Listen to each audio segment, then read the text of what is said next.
En el video anterior pudimos ver dos elementos esenciales de una computadora, los cuales fueron el procesador y la placa madre, pero no son estos los únicos que trabajan en conjunto para formar una computadora.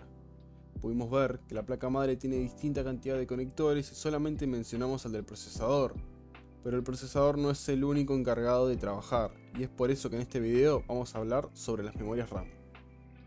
Las memorias RAM, también conocidas como Random Access Memory o memorias de acceso aleatorio, son utilizadas para lograr una intercomunicación entre el procesador y el disco duro de una forma mucho más rápida, ya que el disco duro como tal tardaría demasiado tiempo en enviarle información al procesador.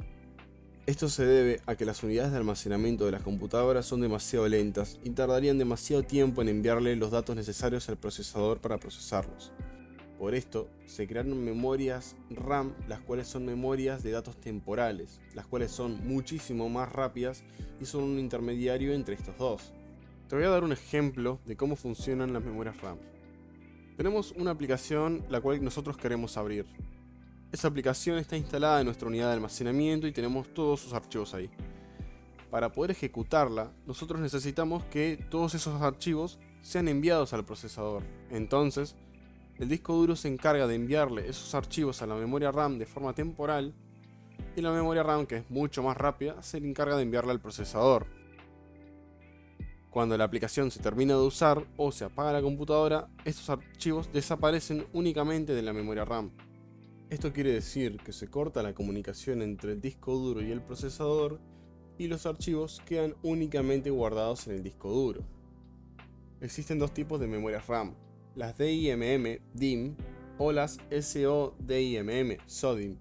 Las SODIMM son utilizadas para laptops, mientras que las DIMM son utilizadas para computadoras de escritorio.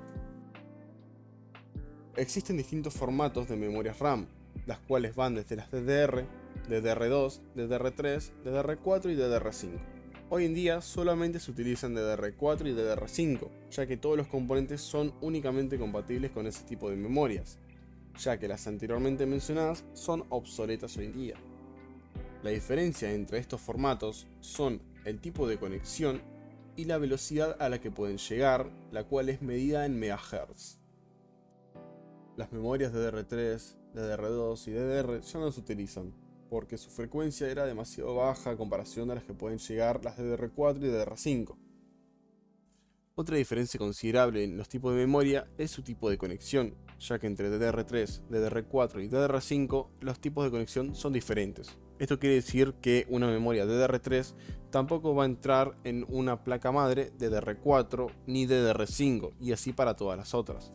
Los procesadores con APU como los Ryzen de AMD obtienen un rendimiento mucho mayor al colocarles memorias RAM de 3000 MHz en adelante. Hablando de procesadores con gráficos integrados, ¿qué pasa con aquellos los cuales no tienen gráficos integrados? Para procesadores los cuales no tienen gráficos integrados o tienen pero son demasiado malos, existen las tarjetas gráficas o placas de video. Las tarjetas gráficas son aquellas las cuales se conectan por el puerto PCI Express de nuestra placa madre y sirven para poder visualizar todo lo que está haciendo nuestra computadora en tiempo real. Estas placas de videos pueden brindar mucha más potencia de la que pueden brindar los procesadores de APU, y estas son indispensables para aquellas personas las cuales quieren hacer diseño 3D o diseño de videojuegos, jugar videojuegos o editar videos. La placa de video en su interior cuenta con un procesador de gráficos, el cual es como nuestro procesador de la computadora, pero este tiene mucha más cantidad de núcleos. También tiene un disipador, el cual se encarga de disminuir la temperatura de estos componentes. Y la gran mayoría de estas placas hoy día suelen venir con ventiladores, ya que estos mejoran el flujo del aire. Estas tarjetas gráficas incluyen memorias llamadas VRAM, las cuales cumplen un papel muy parecido al de las RAM convencionales, salvo que en estas solamente se guardan datos de video, y la potencia es mucho mayor, partiendo desde los 4000 MHz hasta los 14000.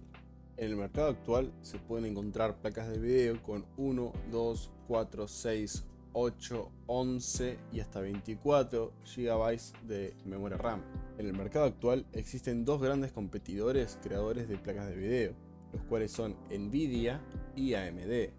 Placas de video, al tener memorias del tipo RAM, también tienen distintas versiones, pero las más utilizadas son las DDR5 y DDR6.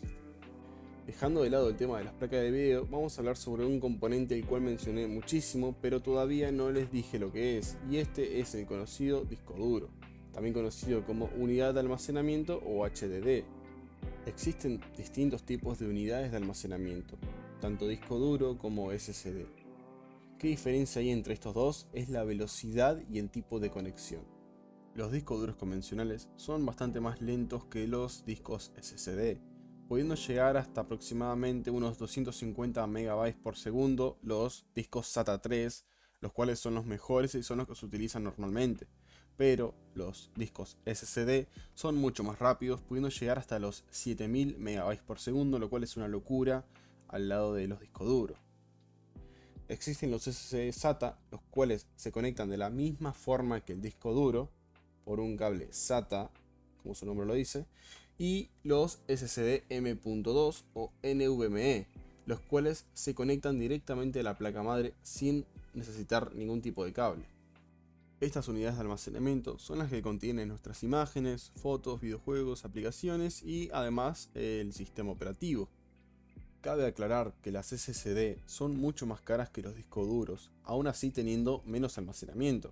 ¿Qué quiere decir esto? Que una SSD de 250 GB te puede salir lo mismo que un disco duro de 1 TB, teniendo 4 veces más espacio, pero siendo 20 veces más lento. Cambiando de tema, ¿cómo le brindamos la energía necesaria a nuestra computadora para que funcione? Acá es donde entra en juego la fuente de poder. Este es un componente esencial para nuestra computadora, ya que son componentes electrónicos y son componentes que trabajan con muy poco voltaje.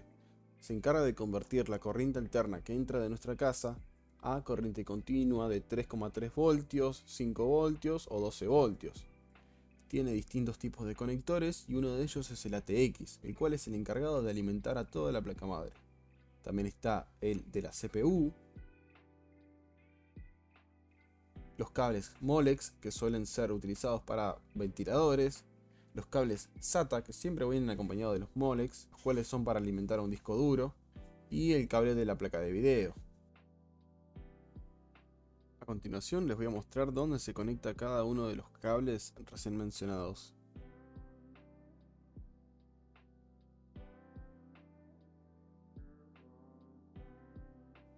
Llegamos al final de este video.